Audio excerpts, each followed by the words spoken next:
introduce and whatever is in that case. Thank you very much. I would like to thank the organizers for a very nice conference so far. It has been quite enjoyable, and if the aim was to tire out the participants by talking about math non-stop, and that would have made Erdos happy, I guess, then so far I think this conference is doing very, very well. I would also like to thank Laszlo and Joseph, who's not here, for somehow keep on pushing forward this myth that I find very flattering, that somehow I'm an analyst. I do not deserve any such high praise. So what we will do today is I'm actually going to prove this spectral bound that Joseph mentioned in the last talk. It will be a very short and easy proof for d-regular graphs. It's also called the expanded Dixon lemma. That's another name that is very often associated with it. And then what I'm going to do is introduce characters a little bit, which, as Joseph implied, they are really kind of like generalizations of exponential sums. And at the very least, I think I will have time to write down a formula for the eigenvalues of adjacency matrices of Cayley graphs. I mean, I will define everything. So, one can be very happy because then, you have like a formula for the eigenvalues, and, you think that it might be very easy to compute them and hence find the spectral gap. Well, the reality is, of course, that it's not always so easy, but I'm very lazy. So if I have time, I will do 2 trivial examples, more or less. And the reason I chose this is because they show sharpness on some inequalities on the so-called Chigger constant that I don't know so much about, but I don't know. There are some inequalities, and there are very simple examples that show that these inequalities are more or less sharp. So I would like to present this. And as Noah and Kubra might tell you, I love presenting examples that show that inequalities are more or less sharp. Okay, so I will begin with proving the spectral bound that Joseph mentioned.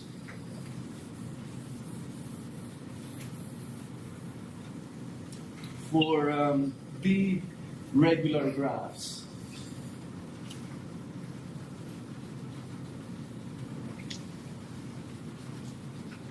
Anyway, I hope. So this is the proof of the spectral bound.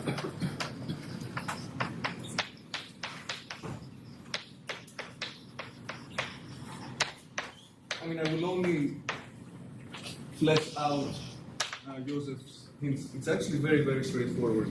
So now what you have is a graph here. So this is a graph that is d-regular. And then M is going to be the adjacency matrix.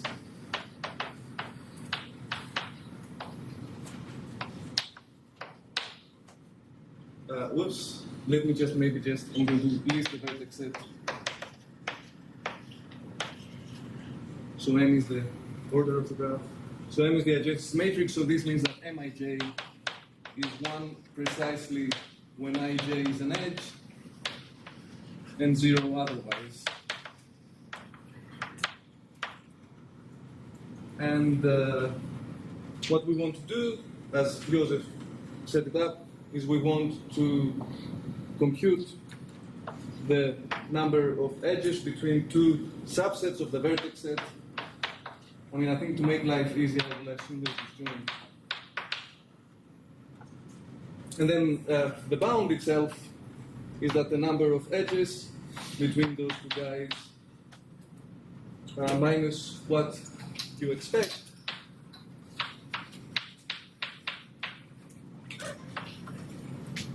And what do you expect?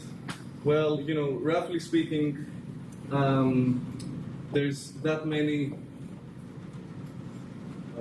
for every element of S, if everything were random, then the probability that for every element of T there would be an edge would be D over N. So that's what you expect. And this is bounded above by lambda, where lambda, remember, is the second eigenvalue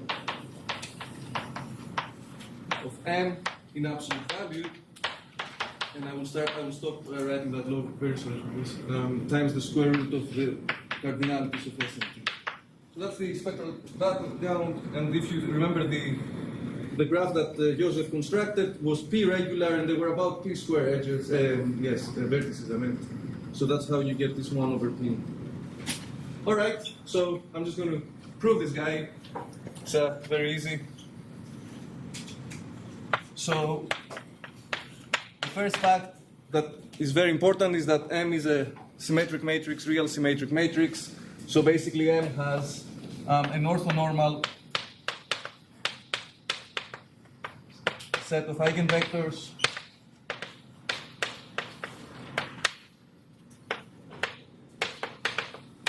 U1 all the way up to UN with eigenvalues lambda 1 all the way up to lambda n. And here I'm assuming that lambda 1 is bigger than lambda 2 all the way up to lambda n. So basically, again, just as Joseph set it up, to S, to the subset S corresponds a vector, the characteristic vector of the set. So to capital S corresponds the vector little s, and to capital T corresponds the vector T. And basically, then the adjacency matrix allows us to express the number of edges between S and T as this, I don't know what it is, whatever, S times M times O. So now what I'm going to do is I'm going to express each one of these guys in terms of the orthonormal basis that we have. So basically you have that S is the sum I from 1 up to n, alpha I times ui, and T is the sum j from 1 up to n, beta j times uj. Okay, so let me just now make some very simple observations. The first is that we actually know what U1 is. So U1 is the, okay, so this is, lambda 1 is the largest eigenvalue. The graph is irregular. You can prove that the largest eigenvalue is actually the constant degree of the graph. So then U1 is the eigenvector that corresponds to this, and it's very easy to see that it's the all ones vector. But the truth is that I want an orthonormal basis, so I have to normalize it. So this is 1 over square root of n times 1, 1, 1, 1, 1. So that's 1. And then the second thing is, you kind of take some kind of like, inner product of S with itself, and you see that the size of S is the sum of the squares of the alpha i's, and the size of T is the sum of the squares of the beta i's. Okay, and we are more or less done now. So after all these trivialities, I am going to put these decompositions into this expression.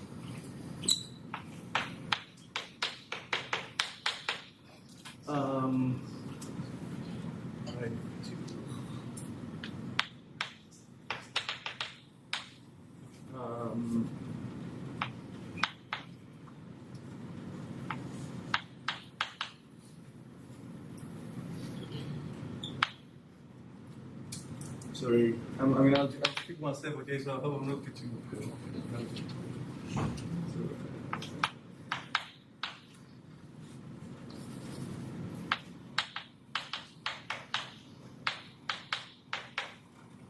Okay, so what is going on here is that this is an eigenvector of M with eigenvalue lambda j.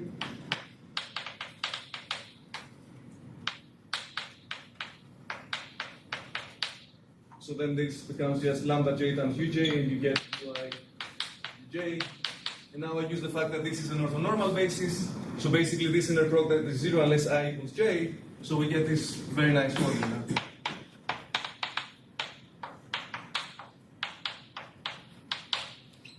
Okay, so we have already seen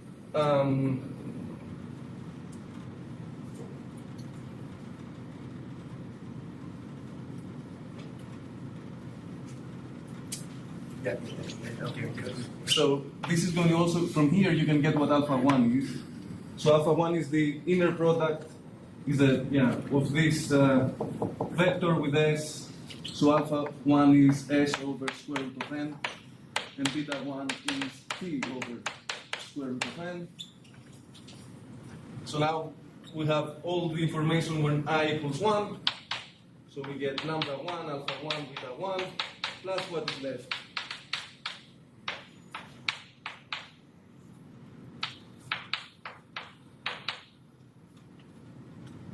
So this expression here now is lambda 1 is just D, and this is S, T, and 2 square roots of n give you n. So this is somehow like the pseudo-random term, and what you're left with is with the error.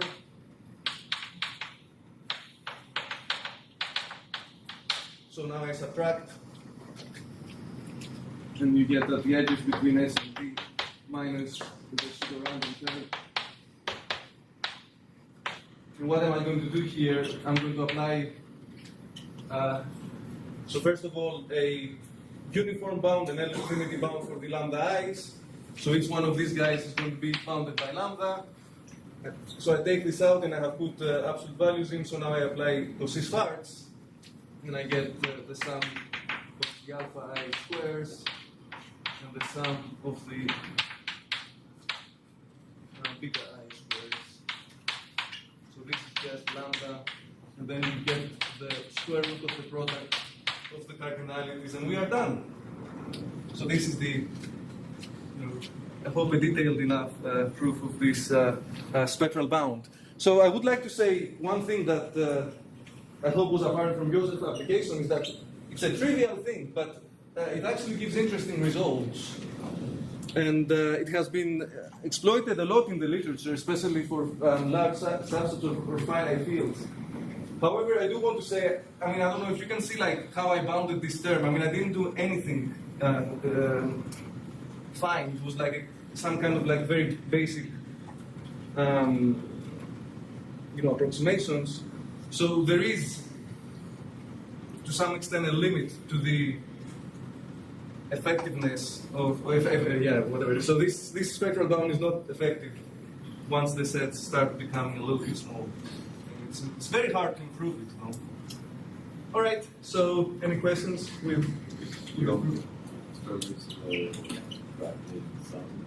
Oh yes. Thank you. Thank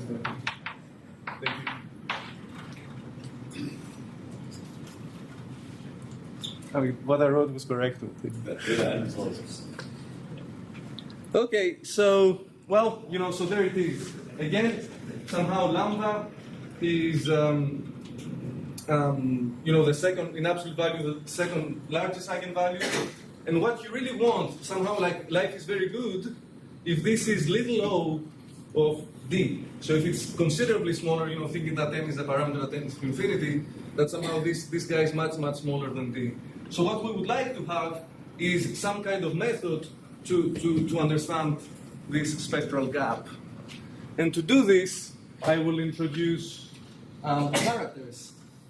So, I'm going to start with a prototypical example of a character that is the exponential function, and then just mention a few properties. I am not going to restrict myself to introducing only the things that we will need later. This is very little. You almost need nothing. I will just state a couple of other properties of characters that are universally applied very, very, very, very, very often. So now, intro, very baby intro to characters. I will state everything for finite groups, even on abelian, but don't take me very seriously.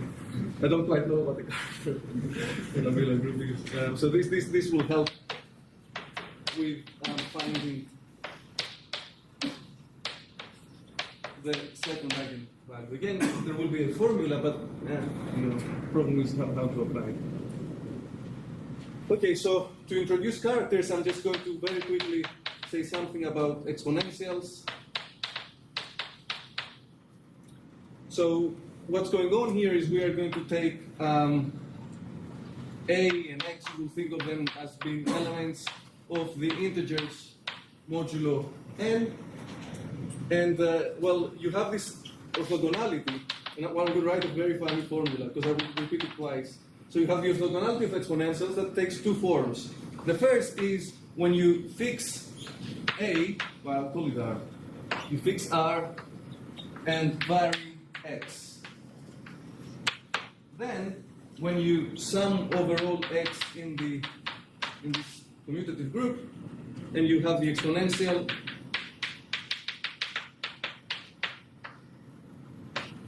then what happens is that when R is non-zero, you get 0. And when, of course, R is 0, all these are 1s, so there's no cancellation, so you get. And okay, maybe now I can also, I don't have time to write it all here, but I can change the role of R and X, and now I can sum overall R and fix X, then this is 0 when X is non-zero, and N when X is 0. So it's the same formula, but there is something hidden here somehow. We'll get to it in a second. But basically this is the orthogonality of exponential sums, which is the basis of Fourier. You can use integrals instead of sums, so that's the basis of Fourier analysis. Okay, so let me now put the exponential map in a slightly more theoretical framework. So again, here you kind of fix R, and then the map that sends X into this exponential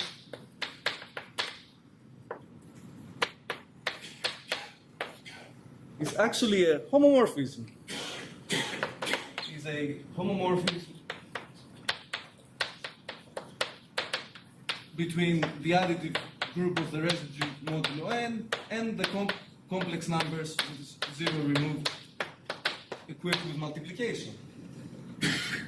So I'm not going to, I'll just write it once why this is a homomorphism, but you know, e to the 2 pi I r x plus y over n is actually the product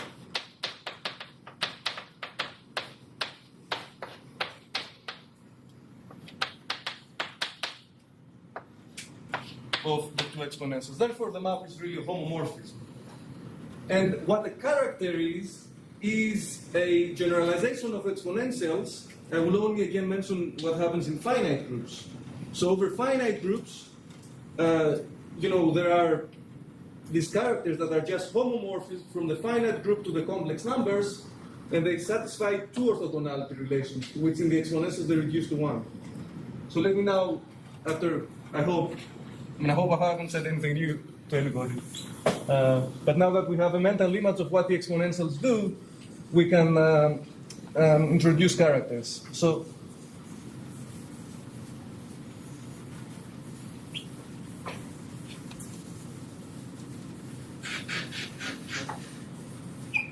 now I'm going to let G be a finite group. I'll call it gamma. Let gamma be a finite group. So a character chi is homomorphism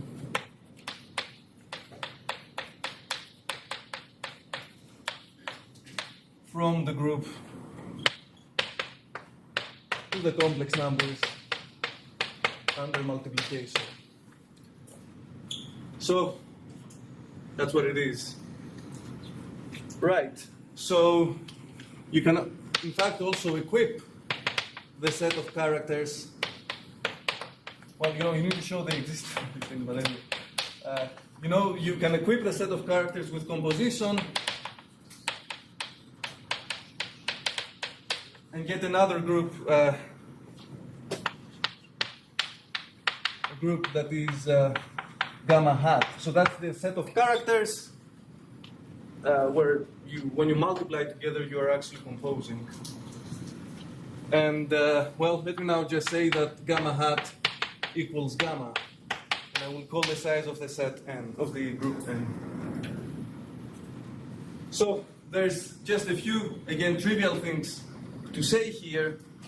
So the first is that, there is the so-called trivial character, the one that maps everything to 1 in the complex numbers.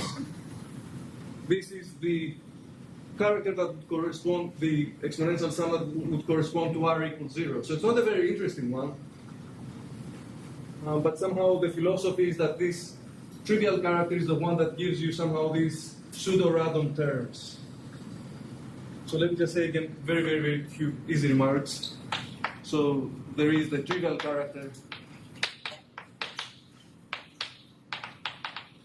This means chi is always 1.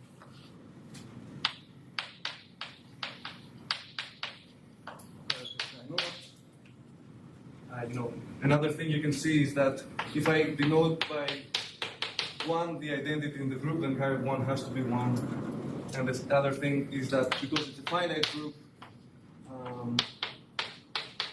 the size of the modulus of the character evaluated, of any character evaluated at any g is 1.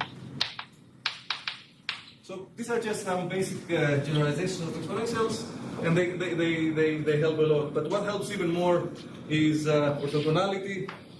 So I'll just write these two expressions that I will not use again, but I think everybody needs to see them once.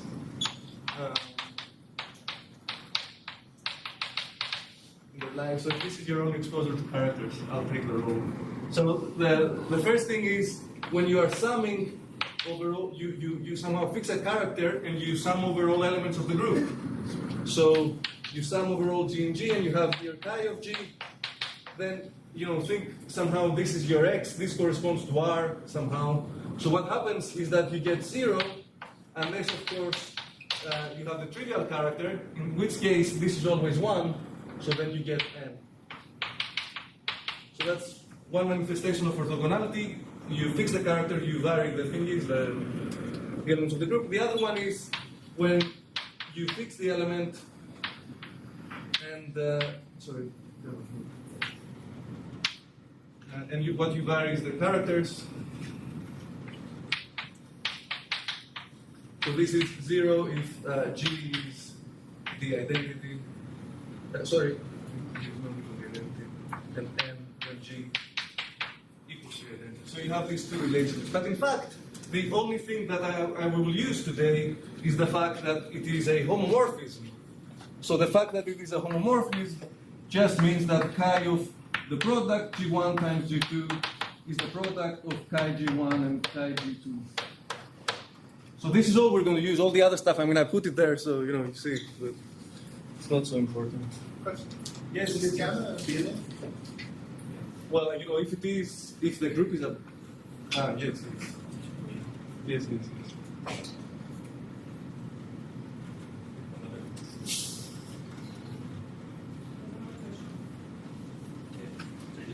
Comments on the left border, you got 0 is the additive identity of Yes. There you have 1. That might just cause some confusion. I know, yeah.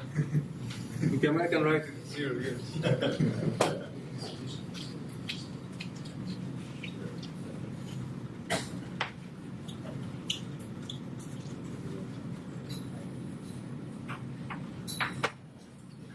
Thank you.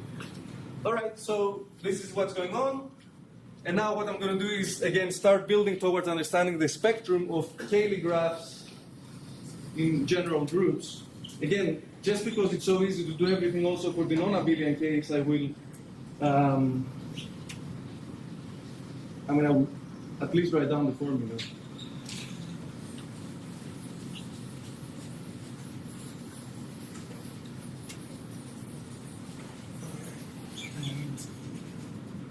This is the spectrum.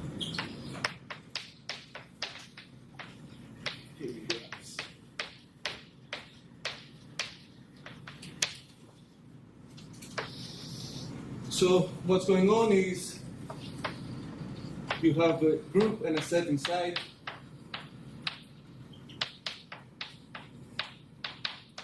And S is symmetric. So how do you get the Cayley graph? So basically, this is the graph with vertex set, the group elements and edges given by xy is an edge if and only if xy inverse belongs to S. And just to fix some notation, the order of the group is going to be N, and the size of the set is going to be D. So in particular, this guy is a D-regular graph on somehow N vertices. So again, the biggest eigenvalue is D. Okay, so what is going on here is, you have the characters chi naught. Sorry, chi thingy. So let me just write, before I write down an exact statement, let me just say what is the philosophy behind the spectrum. It's very, very easy. So the point is that the eigenvectors are really the same thing as the characters of gamma.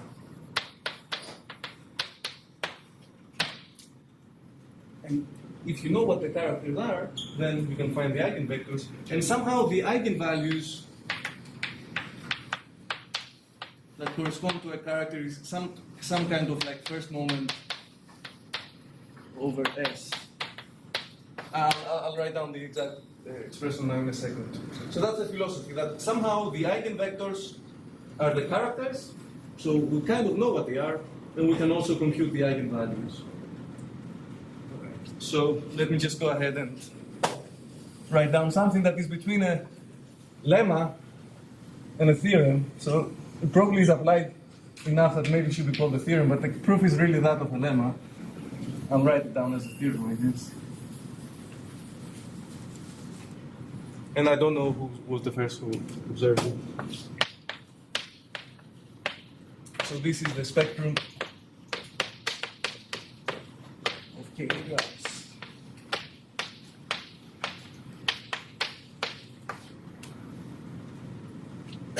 Okay, so this says that basically so let M be the adjacency matrix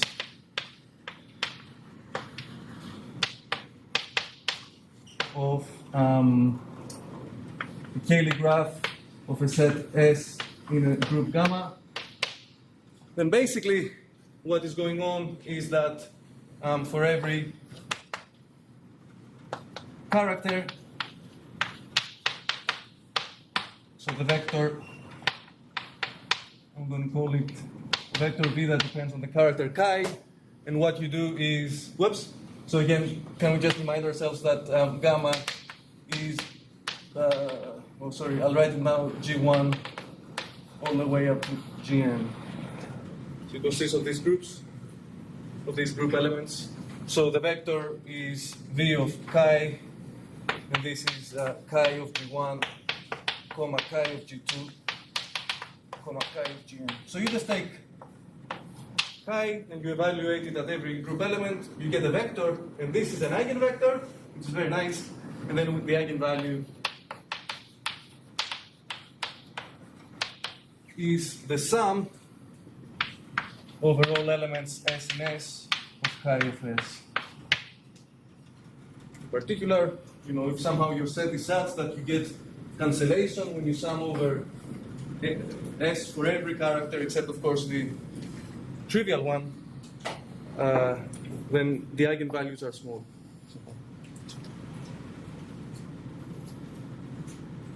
Okay, so let me just go ahead and prove this. It's really, it's even simpler than the other one I did today.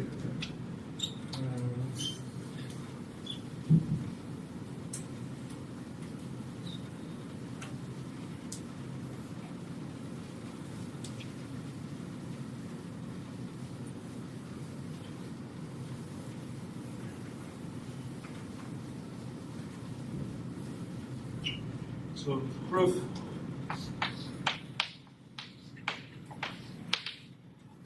So, okay, what do I need? I have a vector, I have an adjacency matrix, So we must show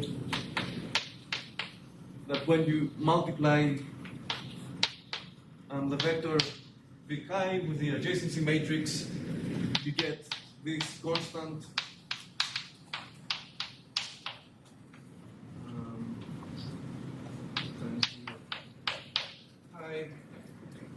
I'm going to, yes. Is that the correct eigenvalue? Because that would then be a constant for all of the eigenvectors. Since that's the generating set of the Yes. This one for each item. Oh, okay. Oh, sorry. Right, so for every, yes, for every, this is a constant because the character is fixed and the s is fixed, so we just compute it. Gotcha. Sorry. Yes, no, of course. Thank you. I would like to ask as many questions as people asked already, although the material is far less interesting. But anyway. So, okay, so this is what's going on. So now I'm going to, basically, so I'm going to show that the I component here somehow is the I component there. And this is just the sum over all S in S. Chi of S, so it's this constant, and the ith component of the vector Vk is chi of Gi. So I have to prove this identity. So now I'm just going to expand this guy. So this is just the sum, j from 1 up to n, and I have m ij times Vk. Somehow the jth component of this guy. So, repeating what I did there, we know what this guy is. So this is the sum, j from 1 up to n, mij, and then this is chi of g of j, And now we pause for a second, and we think, what is this adjacency matrix? So remember, the adjacency matrix connects gi to gj precisely when gi times gj inverse is in the set. So I'm going to write this as the indicator of the event that gi times gj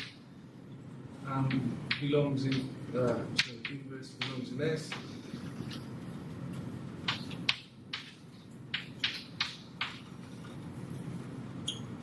So now, okay, this again. If you allow me just to do one small thing, I move this to the other side, I move S to the other side, S equals S inverse. So what this becomes is that Gj is in S times Gi.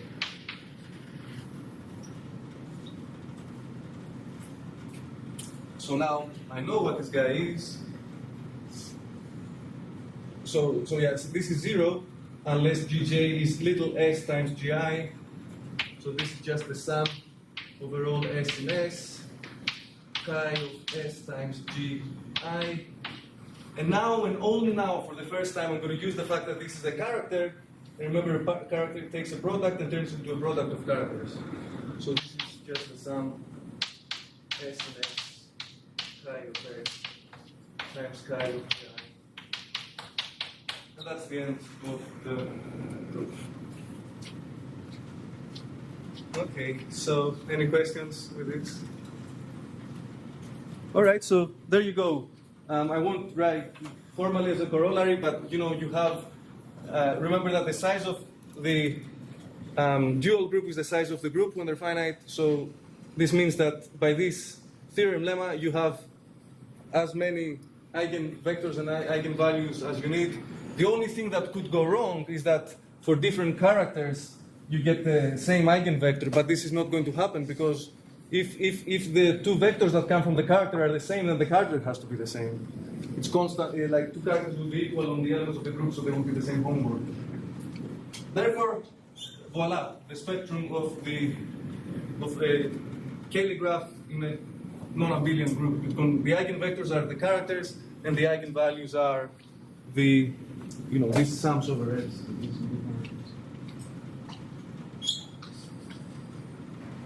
Okay, so now what I would like to do is, again, see two very, very trivial. In general, computing this guy here is not easy. even with exponentials.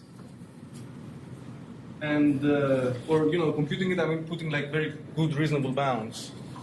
So of course, the purpose of this theorem is to reduce it to this, but this object is not so easy to understand.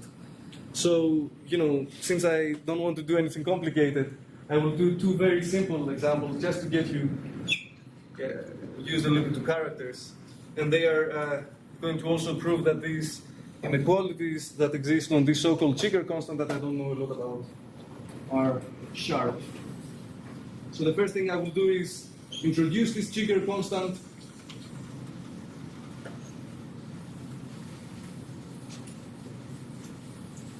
And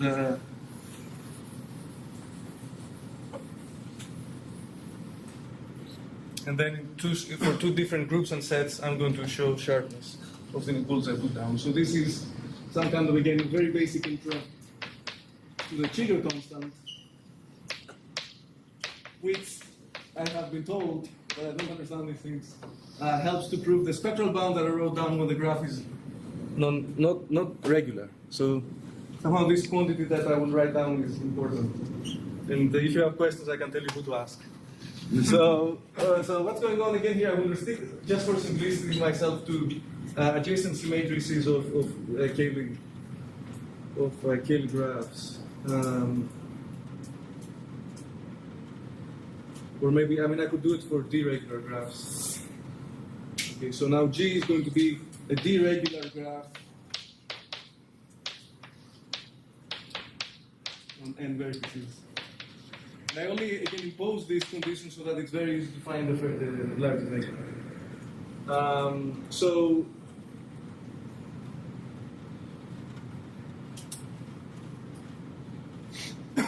Wait.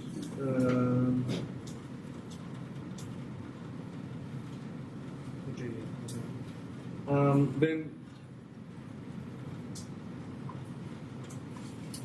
Then there is this notion of edge expansion. So what this does is it gives, there's this constant that puts in quantitative terms the information of somehow, given given a set of the vertices, how many edges should you expect would come out from this set. And so this has to do with edge, not vertex expansion.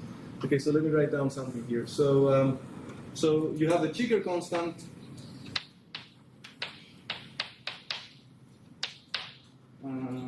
H of G. So this is going to be a minimum. So it's going to be the minimizer of the ratio of how many edges come out of the vertex set A over the size of A. I will define the boundary in a second. So it's the minimum over the boundary of A over A. And you need something, since Laszlo is in the audience, A cannot be empty. And,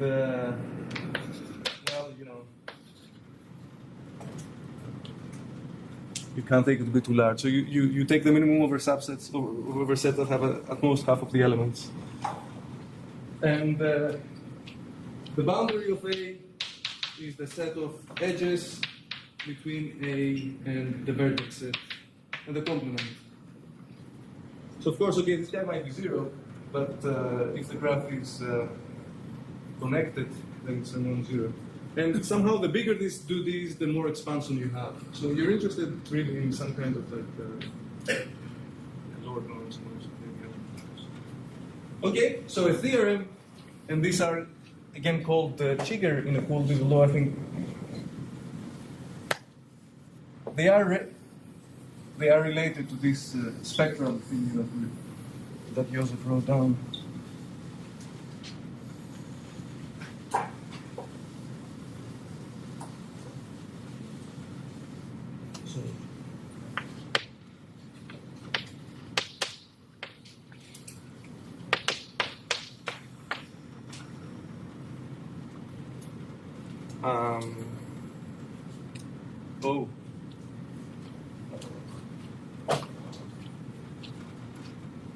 Sorry, let me just, okay, so let's say here that M is the adjacency matrix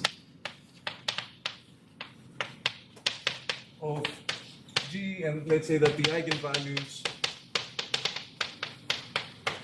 are like that, which remember the characters give us the hope of estimating what these guys are. And then the trigger inequalities are that this crazy constant there is bounded from below. The largest eigenvalue is D. So it's a spectral gap over 2. And then here you have something else. I hope I get it wrong. If I don't, I apologize. I hope I get it right. So anyway, you have this inequalities. So the aim for the remainder of the talk is to prove that these inequalities are sharp.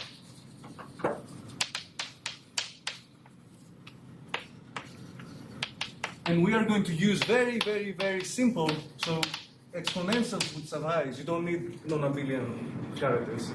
So we're going to use very simple Cayley graphs that can be also described very nicely in terms of more traditional graph theory language.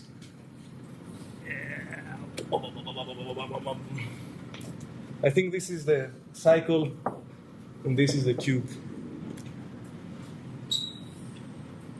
All right, but I have introduced all these things. Are there any questions before I start? Yes. Lambda 2. Thank you. Lambda 2. Yes, lambda 2 here. So the large. Yes. So Joseph called it.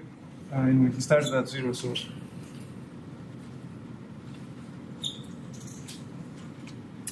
Okay, so now we are going to see 2 examples, again, of Cayley graphs that are going to show that the both bounds are sharp.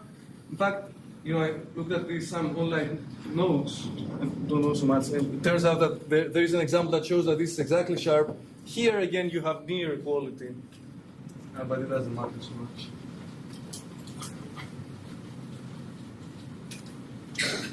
I don't think these Chicker inequalities are easy to prove necessarily. But in order to show that they are sharp, for example, you need to come up with a graph, a Cayley graph, that where h of g is bounded above by this quantity. So I will not actually, from bare hands, prove also the lower bound. I will just say that, okay, this inequality we know, and if I can come up with a Cayley graph where this guy is bounded above by d minus lambda 2 over 2, then we know that inequality is sharp. So let's first start with the example for the lower bound.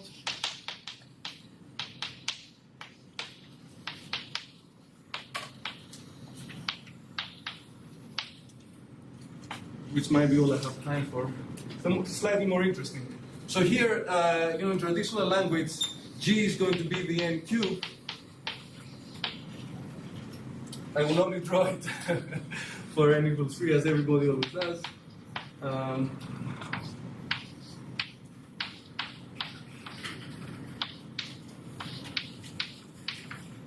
So somehow, you can think that this here is the origin. Somehow, when you have lattice points, so this would be, let's say, the x vector. Let's say this would be the y vector.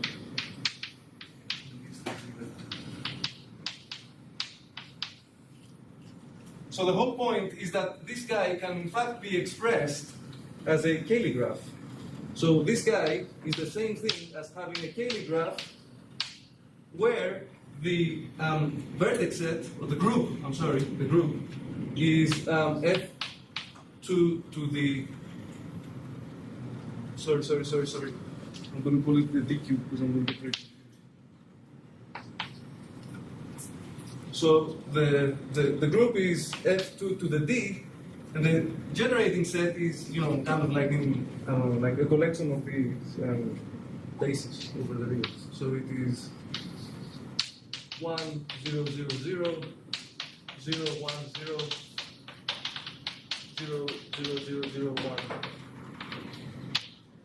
And I leave it as an exercise, at least when d equals 3, it's easy to verify this, that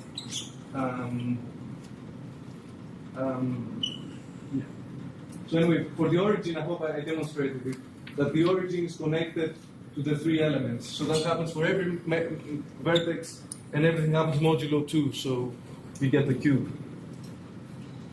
All right, so this is what's going on. So basically, here is what I called before gamma, and this is what I called S. The size of S is D, and N is the size of gamma, which is 2 to the D. So now I need to very quickly just tell everybody what the characters are on F2 to the D. And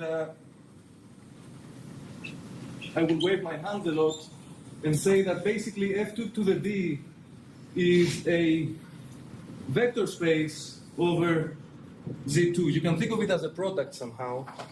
So somehow the product, so this guy is a product over the integers modulo T, 2. So you sort of expect that the, the dual group is going to be some kind of product as well. And it turns out that they are the same thing. So anyway, I will just write down what the characters are for this guy. But again, it's good to think that characters take products to products somehow.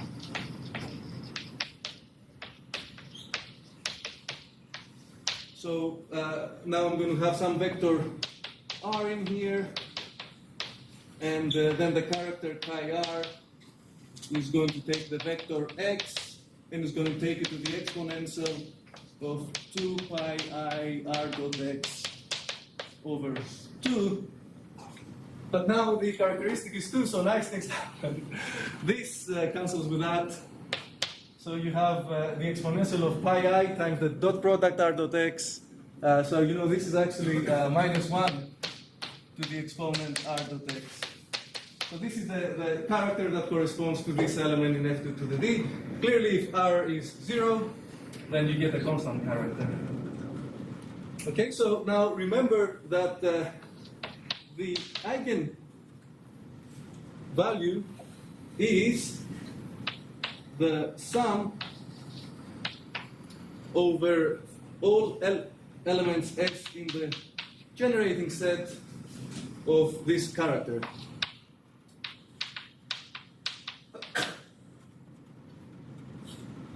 So this is just the sum over all S and S of minus 1 to the R dot S. Okay, now this is the thing that I struggle a lot to explain these things to somebody who's not myself, but I hope you will agree with me that somehow these elements are just the generating things is kind of like a basis. So this is going to be 1, for S1 somehow this is going to be 1 precisely when R1 is 1 and 0 otherwise. So you get minus 1s, minus 1s anyway. So what you end up getting here is the number of negative 1 in the expansion for S. The number of ones, plus the number of zeros. So if you allow me to write as some kind of measure of how big S is the number of ones, then this is D minus, when I say this,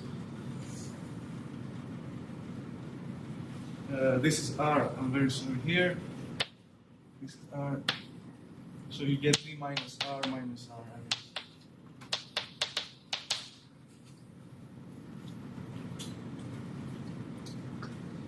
So I am trying to maximize this thing.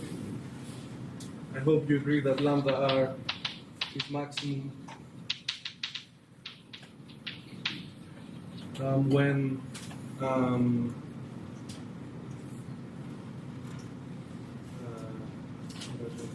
R equals 1. And so this lambda 2 that I told before was D minus 2. So the second largest eigenvalue is not D minus 1. You must skip D minus 1 and go to D minus 2. So now let's just go here and see what would Chigger's inequality give us.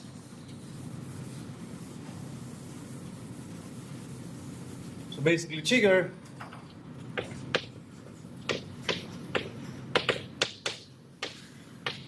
implies this thing, d minus lambda 2 is 2, so it implies that chi of g is at least 1. And remember, the whole point I did all this is to find an example where the inequality is sharp.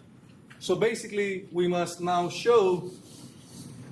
So what we want to do now is we want to show that chi of g is in fact bounded above by 1. And remember, chi of g is some kind of minimum. So this means that you need to find a subset A of the vertex set such that the ratio of the how is it called, the boundary over A, the size of A, is actually 1.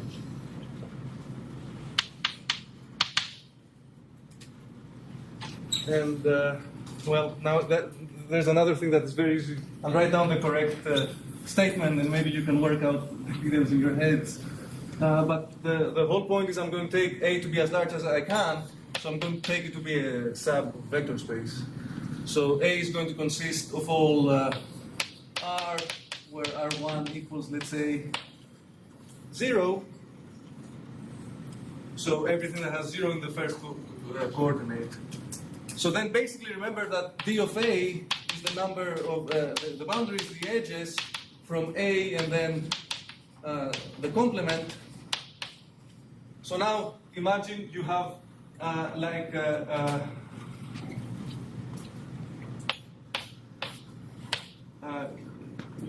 you have a vector in here. Well, now if remember that this R basically is joined to R plus 1, 0, 0, or R plus 0, 1, 0, etc., etc., etc. But the whole point is that when you add R to any of the generators of S that is not the first generator, you land back in A, because R is a vector that has 0 in the first component, and this has 0 in the first component. So basically the edges from any element of A to the element of A plus the other generations land in A. So the only ones that escape A are these.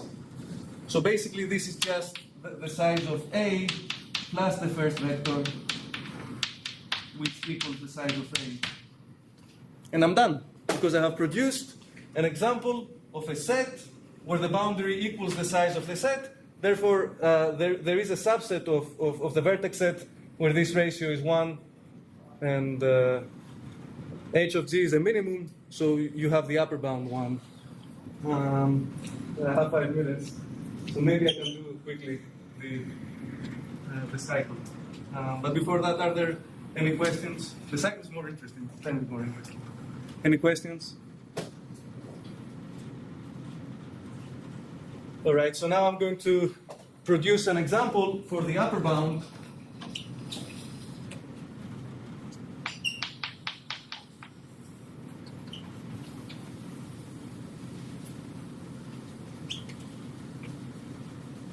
So remember, the upper bound is, so that's definitely more interesting. Maybe I should have started with this. So this says that h of g is at most square root of, it will be up to constants. So these two may not play such a big role. So you have that. So basically now I want to come up with an example of a Cayley graph where this is also up to a constant, the lower bound. Okay, so again, now what I'm going to do is I'm going to take G to be an n cycle.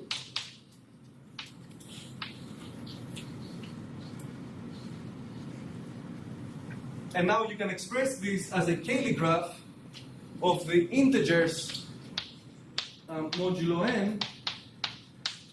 And then this generating set, well, you know, if this is I, you want to go to I minus 1 and to I plus 1. So this time the generating set is just plus or minus 1.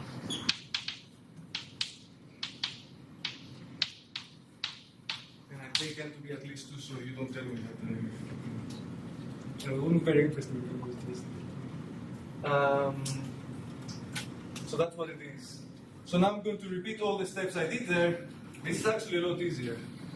The first half. So now the characters on the integers modulo n, that's where we began. So for every r,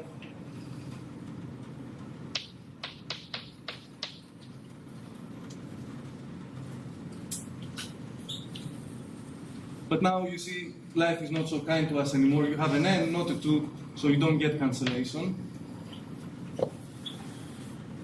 So now the eigenvalue that corresponds to this guy is, well, S is +1 or -1, chi r.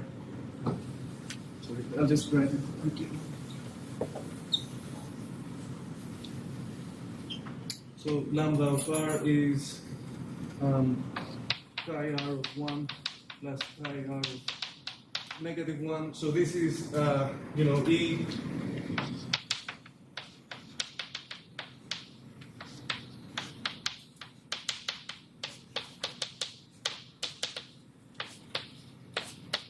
So you have the sum of exponential and its complex conjugate, so you get 2 times the cosine.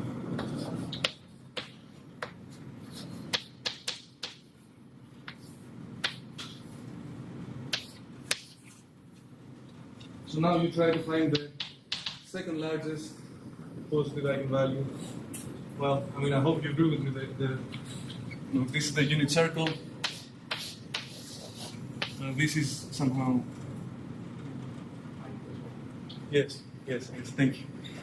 So the best you can do is somehow r equals 1. So lambda 2, anyway, is when it's bad notation. Anyway, so lambda 2 is what happens when r equals 1. So maybe Joseph was right to call this lambda 1. So anyway, this is 2 times the cosine of pi over n, 2 pi over n. And the cosine by Taylor's formula is 1 minus something. Very reasonable, but you have some kind of term that is basically 1 over n squared. So you get 2 minus a multiple of 1 over n squared. Then we go to Jigger.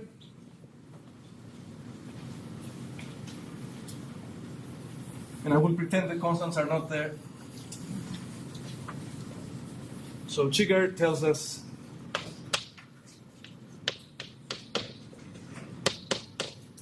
that h of g, I'll write it again, is square root of 2. D is 2, right? The number of generators is 2. And then you have the spectral gap. So basically this is, some kind of big O of, so these are constants, they don't matter. The difference here is 1 over n squared, but I take the square root. So I get a 1 over n. So now, in order to show that the cycle is a more or less extreme one for Jigger's inequality, we must also prove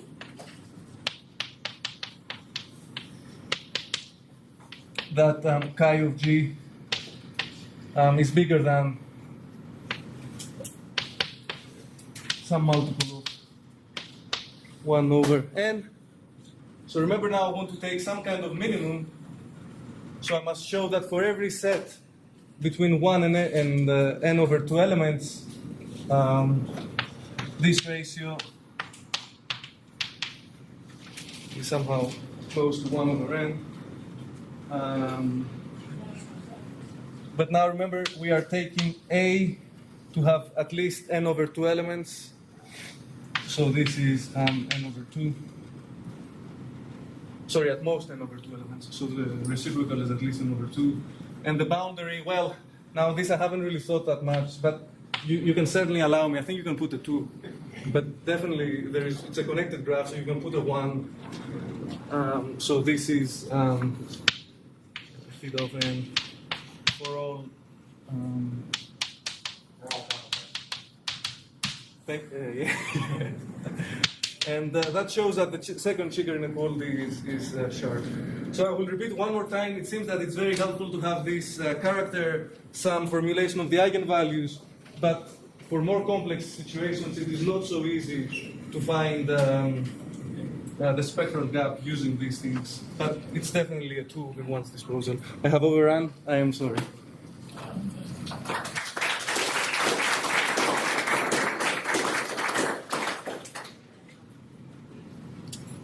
Any questions, please? Yes. Here, it says series of expanders and cycles not a very interesting graph. I agree with you, yes. If you actually have expanders, it says that you fix D, you fix infinite and you make it graph as it gets bigger, that would I actually don't know. I mean, for what I know is for fixed D. I mean, that much I know for fixed D and n going to infinity. If you randomly select random regular graphs, then lambda 2 is with high probability square root of D. But D is fixed.